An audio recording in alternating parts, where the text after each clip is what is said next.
जापानी बाबा की एक खौफनाक भविष्यवाणी ने दुनिया भर में सनसनी फैला दी है।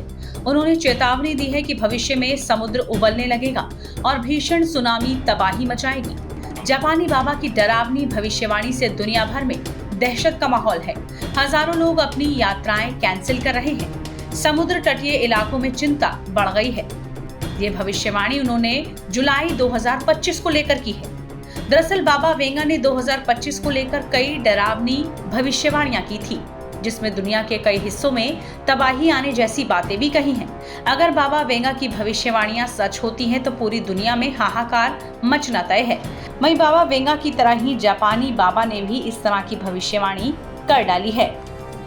2025 में दुनिया के अंत की शुरुआत होगी, जिसकी शुरुआत यूरोप में एक बड़े संघर्ष से होगी और बड़ी आबादी खत्म हो जाएगी।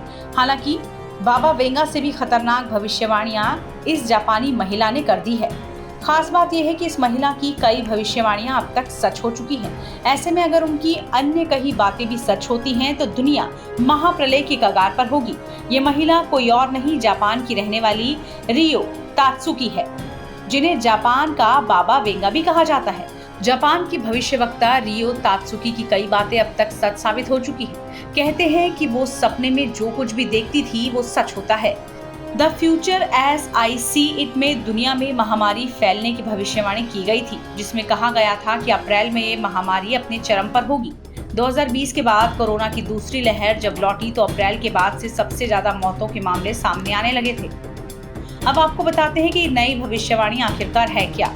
रियो तात्सुकी ने जुलाई 2025 में एक विनाशकारी घटना की चेतावनी दी है। उनका दावा है कि इस दौरान जापान और फिलीपींस के बीच समुद्र में एक बड़ी दरार बनेगी। इसके एक भयावह सुनामी आएगी, जो 2011 की तोहोकू सुनामी से भी 3 गुना ऊंची होगी। उन्होंने जापान के समुद्र के उबलने की बात भी कही। लोग इसे पानी के नीचे ज्वालामुखी विस्फोट या बड़े भूकंप से जोड़ रहे हैं।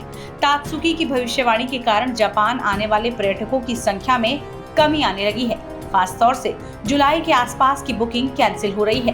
हांगकांग की ट्रैवल एजेंसी के मुताबिक ईस्टर की छुट्टियों के दौरान जापान की बुकिंग में 50% तक की गिरावट आई है, जो आगे भी जारी रह सकती है। ऐसे में इन भविष्यवाणियों में कितना दम है और ये भविष्यवाणी कितनी सच साबित होगी, ये देखना होगा।